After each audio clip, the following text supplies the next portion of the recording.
Hi hello ನಮಸ್ಕಾರ ಸ್ನೇಹಿತರೆ. ಈಗ ನಾನು ನಿಮಗೆ ಹೇಳಲು ಹೊರಟಿರೋದು ಭಾರತದ ಪುರಾತನ ಕಾಲದಲ್ಲಿ ಖಗೋಳಶಾಸ್ತ್ರಜ್ಞರು ನೋಡಿ ಕಟ್ಟಿದಂತಹ ದೇವಸ್ಥಾನ, ಗುಜರಾತ್ನ ಮೆಹಸ್ನ ಜಿಲ್ಲೆಯಲ್ಲಿರುವಂತಹ ಪುಷ್ಪವತಿ ನದಿಯ ತೀರದಲ್ಲಿರುವಂತಹ ದೇವಸ್ಥಾನ, ಸೂರ್ಯನಿಗೋಸ್ಕರ ಕಟ್ಟಿರುವಂಥ ದೇವಸ್ಥಾನ. ಸೂರ್ಯನ ಪೂಜೆ ಸೂರ್ಯನಿಗೆ ಇಲ್ಲಿ ದಿನನಿತ್ಯ ಪೂಜೆ ನಡೀತಾ ಇದ್ರು, ಸೂರ್ಯ ಭಗವಾನನಿಗೋಸ್ಕರ ಕಟ್ಟಿರುವಂಥ ದೇವಸ್ಥಾನ ಇದು. ಮುಂದೆ ಹೇಳಿದಾಗ ನಿಮ್ಗೆ ಅರ್ಥ ಆಗುತ್ತೆ ಸೂರ್ಯ ಭಗವಾನನಿಗೋಸ್ಕರ ಕಟ್ಟಿದ ದೇವಸ್ಥಾನನಾ ಅಂತ ತಿಳ್ಕೊತೀರಾ ನೀವು. ಈ ದೇವಸ್ಥಾನ ಸುಮಾರು 1000 ವರ್ಷ ಹಳೆಯದು, ಅದಕ್ಕೂ ಮಿಗಿಲಾದದ್ದೇನು. ಪುರಾತತ್ವ ಇಲಾಖೆ ಹೇಳಿರೋ ಪ್ರಕಾರ 1000 ವರ್ಷ ಹಳೆಯದು. ಹಾಗೂ ಒಂದನೇ ಭೀಮನ ಕಾಲದಲ್ಲಿ, ಚಾಲುಕ್ಯ ರಾಜಮನೆತನದ ಭೀಮ 1ನೇ ಕಾಲದಲ್ಲಿ ಈ ದೇವಸ್ಥಾನ ಕಟ್ಟಲ್ಪಟ್ಟಿದೆ ಅಂತ ಪ್ರತೀತಿ ಇದೆ. ಹಾಗೂ ಇವತ್ತಿಗೂ ಸಮೇತ ಈ ದೇವಸ್ಥಾನದಲ್ಲಿ ಸೂರ್ಯನ ಮೊದಲ ಕಿರಣ, ವರ್ಷದ ಕೆಲವು ದಿನಗಳಲ್ಲಿ ಸೂರ್ಯನ ಮೊದಲ ಕಿರಣ ಮಂಟಪದ 4 ಮಂಟಪ ದಾಟಿ ಗರ್ಭಗುಡಿ ತನಕ ಬೀಳುತ್ತೆ ಅಂದರೆ ಇದು ಖಂಡಿತವಾಗ್ಲೂ ಆಶ್ಚರ್ಯದ ಸಂಗತಿ. ಈ ದೇವಸ್ಥಾನ 4 ಭಾಗಗಳಾಗಿ ವಿಂಗಡಣೆ ಆಗಿದೆ. ಅದರಲ್ಲಿ ಮೊದಲನೆಯದು ಬಂದು ಸೂರ್ಯಕುಂಡ. ಏನಿದು ಸೂರ್ಯಕುಂಡ? ಈ ಕುಂಡದಲ್ಲಿ ಸುಮಾರು 108 ಸಣ್ಣ ಬಾವಿಗಳು, ಅಂದ್ರೆ ಸಣ್ಣ ಸಣ್ಣ ಬುಗ್ಗೆಗಳಿದೆ.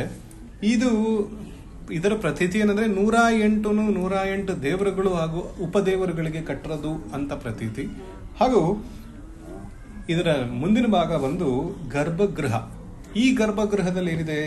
ಗರ್ಭಗೃಹದಲ್ಲಿ 24 ಸ್ತಂಭಗಳಿದೆ. ಈ 24 ಸ್ತಂಭಗಳು ಅಂದ್ರೆ ದಿನದ 24 ಗಂಟೆಗಳು.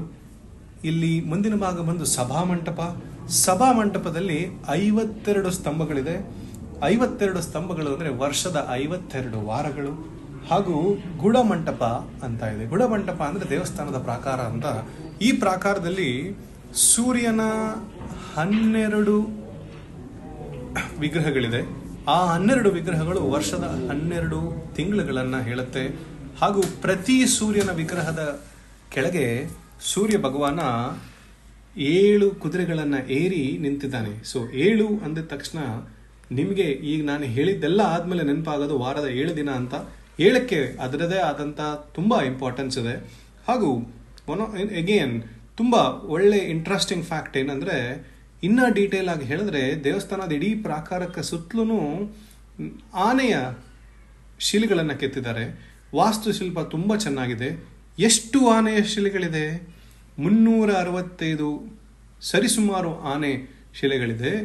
ಇದು ವರ್ಷದ 365 ದಿನಗಳನ್ನ ಹೇಳುತ್ತೆ. ಹಾಗೂ ಭಾರತದಲ್ಲಿ ಟ್ರಾಪಿಕ್ ಆಫ್ ಕ್ಯಾನ್ಸರ್ ಎಲ್ಲಿ ಹಾದು ಹೋಗುತ್ತೋ ಎಕ್ಸಾಕ್ಟ್ ಆಗಿ ಅದೇ ಜಾಗದಲ್ಲಿ ಈ ದೇವಸ್ಥಾನ ಸಮೇತ ಇದೆ.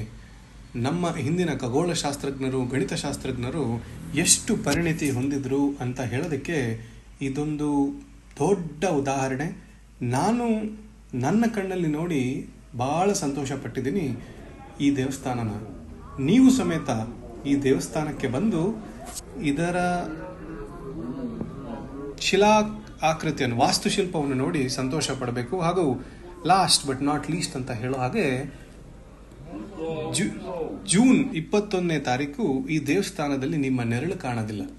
ಇದನ್ನ ಈಕ್ವಿನಾಕ್ಸ್ ಡೇ ಅಂತ ಕರೀತಾರೆ. ಏನಕ್ಕೆ? ಸೂರ್ಯ ಅವತ್ತಿನ ದಿನ ತನ್ನ ಕಿರಣನ ಅಂದ್ರೆ ಬೆಳಕು ಮತ್ತು ರಾತ್ರಿ 2 ಸರಿಸಮಾನಾಗಿ ಓಡಿಸೋದ್ರಿಂದ ಇಲ್ಲಿ ಮಧ್ಯಾಹ್ನ 12 ಗಂಟೆಗೆ ಪ್ರತಿ ವರ್ಷ ಆ ದಿನ ಬಂದ್ರೆ ನಿಮ್ಮ ನೆರಳು ನಿಮಗೆ ಕಾಣೋದಿಲ್ಲ. ಇಂತಹ ಆಶ್ಚರ್ಯಕರ ಸಂಗತಿಯನ್ನು ಅಂದ್ರೆ ನಾವು ಅನುಭವಿಸ್ಬೇಕು ಅಂತಿದ್ರೆ ಈ ದೇವಸ್ಥಾನಕ್ಕೆ ಜೂನ್ 21ನೇ ತಾರೀಕು ತಾವು ಬಂದು ಇದನ್ನು ನೋಡಬೇಕು. Thank you so much. ಮುಂದಿನ ಸಲ ಸಿಗೋಣ ಇನ್ನೊಂದು ಆಶ್ಚರ್ಯಕರ ಸಂಗತಿಯೊಂದಿಗೆ.